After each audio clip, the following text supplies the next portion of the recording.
চোখ ভর্তি ঘুম নিয়ে বাবার বাড়িতে আসলাম। শান্তিতে একটু ঘুমাচ্ছিলাম, এর মধ্যে আমার ছোট বোন ফোন দিয়ে বললো বাড়িতে আসো, আমি এখন চলে যাব। ডোলটা নিয়ে বাবার বাড়িতে আসলাম। আঙ্গিনার মেলা থেকে বাগনির জন্য এই ডোলটা কিনছি।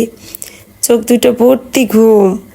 আমার আজকের এই ভিডিওটা ছিল যেদিন আঙ্গিনার উৎসব শেষ হয়ে গেল তার পরের দিন সকালবেলা।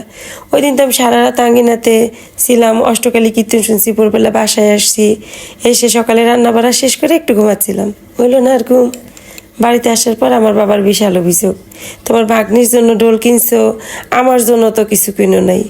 এইদিকে আমার মা আর ওই যে মাসি, তাদের দুই বেআইনের ওই একই কথা, ভাগ্নির জন্য কিনছে আমাদের জন্য কিনো নাই। ওরা যখন আসে তখন মনটা কত ভালো লাগে, আর যখন চলে যায় তখন মনটা যে কি খারাপ লাগে। আরও একটা কারণে অনেক বেশি মন খারাপ আমার, এই যে আমার ভাগ্নির কাকা চলে গেল, এই কারণে আমার মনটা একটু বেশিই খারাপ।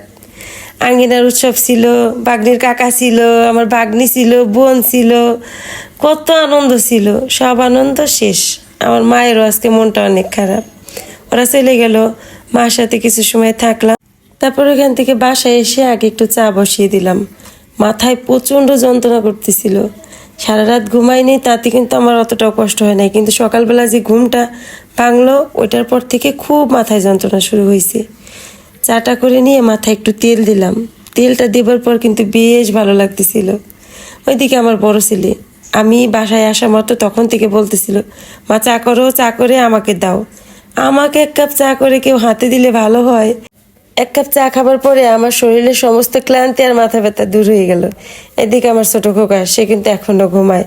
এবার চলেন প্রত্যেক দিন সকালটা আমার যা ছাড়া শুরু হয় না ওইটা তৈরি করি।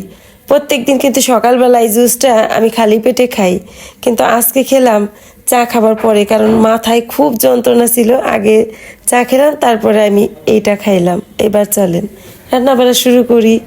যতই রাত জেগে থাকি আর যতই মাথায় যন্ত্রণা থাকুক না কেন, রান্না বাড়া তার বন্ধ রাখা যাবে না। বেশি কিছু রান্না করবো না, শুধু মাংস আর পুঁই শাকটা রান্না করব। খুব খারাপ লাগতেছিল, মন চাইতেছিল না রান্না করে দাঁড়াই থাকি, খালি মন চাইতেছিল বিছানায় একটু শুয়ে থাকি। অনেক কষ্টে কোনো রকমের রান্না বাড়া শেষ করলাম। আর এদিকে প্রত্যেক দিন তো আমার বাসায় দোপাবাড়ির মতো এক বালতি করে জামা কাপড় আমার জন্য থাকবেই। ভাবলাম বিকালবেলা একটু ঘুমাবো, কিন্তু ঘুম আসতেছিল না।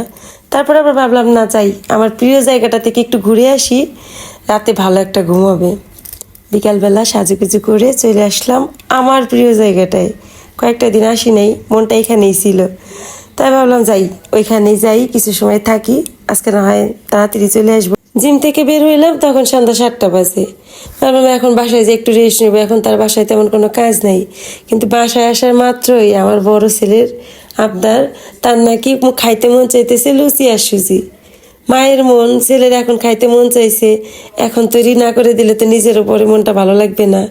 সঙ্গে সঙ্গে চলে আসলাম রান্নাঘরে, এসে ছেলের জন্য গরম গরম লুচি ভাজলাম আর সুজি রান্না করে দিলাম। এভাবেই আমার দিনটা পার হয়ে গেল।